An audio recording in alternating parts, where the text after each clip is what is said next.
1, a 2, we know what to do.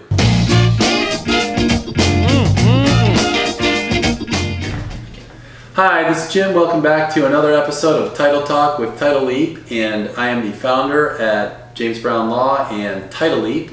And I am David, closer for New Path Title and Chief Development Officer for Title Leap. Today we're going to talk about writing addendums.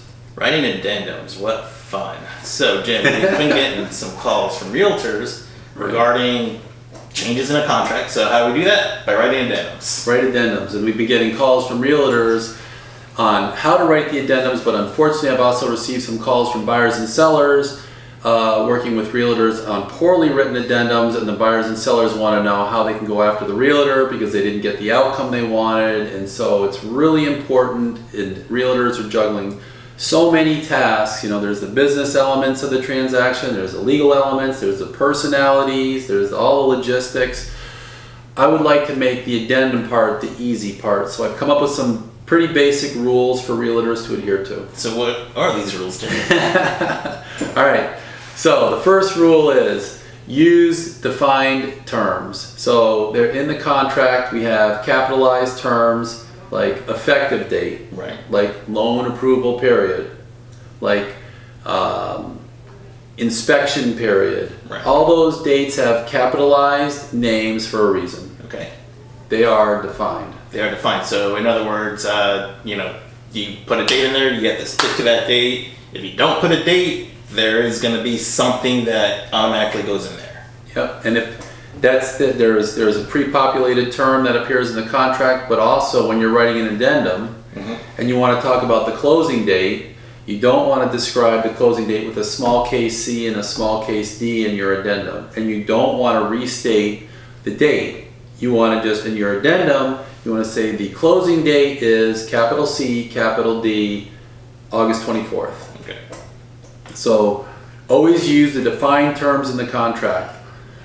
The next rule is don't restate provisions already set forth in the contract. I'm going to give you an example.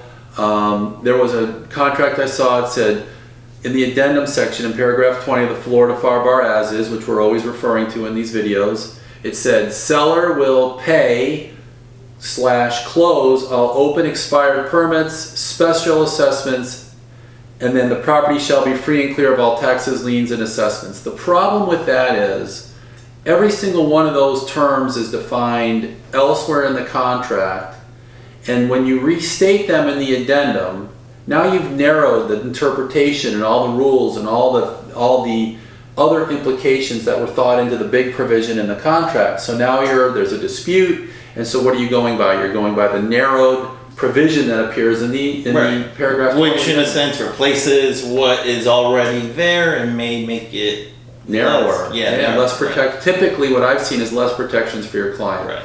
So here's what the takeaway on the rule of don't restate provisions in the contract. You guys are going to not like me on this one, but I want you to read the contract 10 times. I don't like them much anyways. So I want you to read the contract 10 times. I want you to read it once a month, and the reason why I want you to read it is not because you have to memorize the issues in the contract, not because you have to memorize the terms in the contract, but when you have an issue and you're working it out for your client, you want to know what already appears in the contract, so you're not restating it in the addendum. So you just want to be as familiar as possible with that contract. In other words, read it 10 times, read it once a month, and you just know already what's there and what needs to be said and what needs to be changed without restating it again. Exactly. You don't want to restate it if it's already in the contract. If you want to tweak it, like an inspection period or something, but you don't want to restate it. Like, for example, when they're talking about assessments in that example I gave you. Right. Are they talking about the assessments in the contract regarding to municipalities? Or are they talking about assessments for the condominium association, which would be in the condo addendum? Right. So then a dispute came up over the assessments provision, and the buyer had one interpretation and the seller had another interpretation. It's already in the contract. It's already in the forms. It need not be restated. But that one restatement in paragraph 20 upset everybody. Right.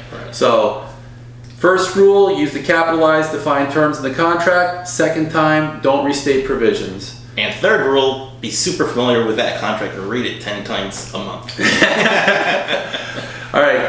Third takeaway from this discussion, don't tell a long factual story. If you want to restate the closing date, all you say is, the closing date, capital C, capital D, shall be X. Right.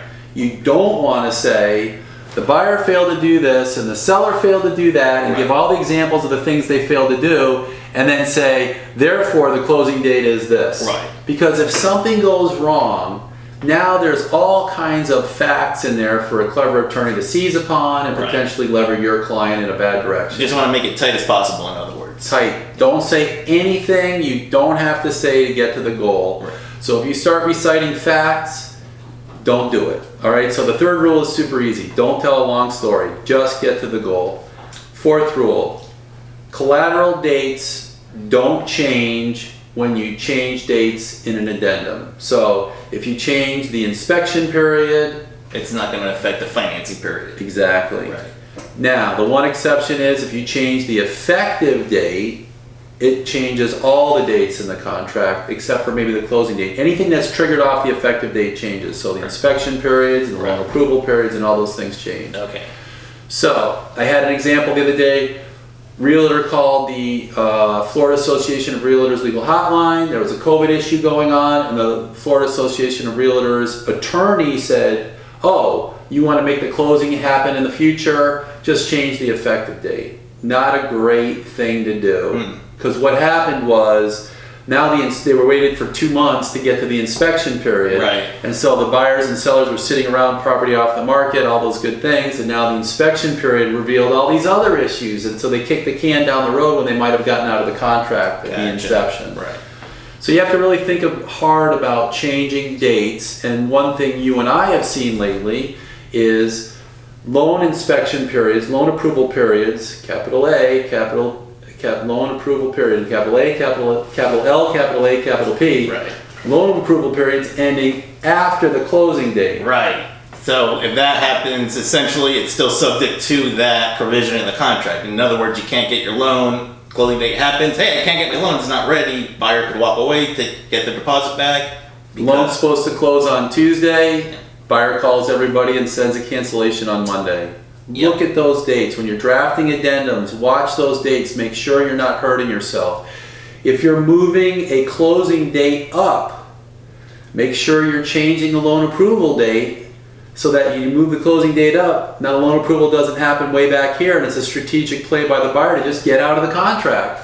Wow, I never saw it that way, but yeah. I saw that the other day. So they all agreed to move the closing up. They moved the closing till Thursday, loan approval ended the next week, and then on Wednesday, buyer canceled the contract. Wow. And the seller was so excited because they thought they were closing early. Right, and they couldn't perform the day. Wow. And they didn't think of including waiving their loan approval contingency. Right. So if they had, in the addendum, If the seller would have demanded that they waive that contingency, then they should have moved the closing date up and waived the loan approval. Yeah. Wow. All right. The last rule. Don't have your clients sign multiple versions of addendums, and hand in hand is don't have your clients sign multiple versions of a contract. So there's a real desire to anticipate what the other side might do. And I've heard from some realtors lately, they get 2 addendums or they get 2 contracts with different terms. Right. And if the buyer and the agent agree, if the seller does this, we're going to send this one, and if the seller does that, we're going to send this other one. Big problem potentially. Had a realtor call me the other day. Their admin sent the wrong contract. Cost their seller $6,000. Wow. We were able to figure out a way to get around that and pull everybody back to the contract that was intended to be sent. And there was some collateral emails, and we made some good arguments, and everybody's closing under the proper contract. Right. But needless to say, it wasn't $6,000, $16,000.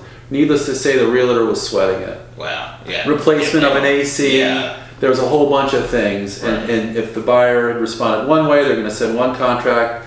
The transaction coordinator sent the wrong one, $16,000 worth of pain for a few days. Ouch. But we're closing that one under the right contract. So big takeaway, don't take multiple addendums from your client, and don't take multiple contracts and then have an agreement to send one instead of another. You never know what's going to happen. One more quick rule, 2 more quick rules. Don't sign for your client. If your client's texting you, go ahead and initial it. Don't do it. get your client to sign. I would think that would go without saying, Jim. It should go without saying, but I had a bad one the other day where client told the realtor sign for this purchase counter offer, the seller, and then an hour after the realtor had initialed for the client, a much better offer came in, $50,000 more, and the realtor is calling me, the seller is calling me saying, hey, how can I throw my realtor under the bus on this one? Wow. Yeah. Wow. So that wasn't good. Don't sign for your clients. And then this is the last one, I promise. Don't go beyond the scope of what you should do. So if you're creating logic statements, if-then statements, if you're writing statements in your addendums, like if the buyer happens, if this happens, then this other thing is going to happen, you've probably exceeded what you want to do as an agent. You probably should tell your buyer or seller, hey, we got to talk to an attorney about this. Right. But don't exceed the scope of your duty. Right. Don't exceed the scope of the realtor capacity. Don't create logic loops where you're saying, if this, then that. Right. Makes sense. So use the capitalized defined terms in the contract. Don't restate provisions in the contract. Read it 10 times and know what your contract says so you can improve upon it, but don't try to restate it. Don't tell a long factual story. Collateral dates don't change. Don't sign multiple addendums for your contract, for your client. Don't sign for your client. Don't sign for your client. And don't go beyond the scope of what you want to provide your client as an agent. That's all the time we have for today. Thank you for watching. Can't wait to see you guys again next week. Stay tuned, subscribe, like us, do all those social media things that everybody does. We want to be popular. All right, you guys, be good.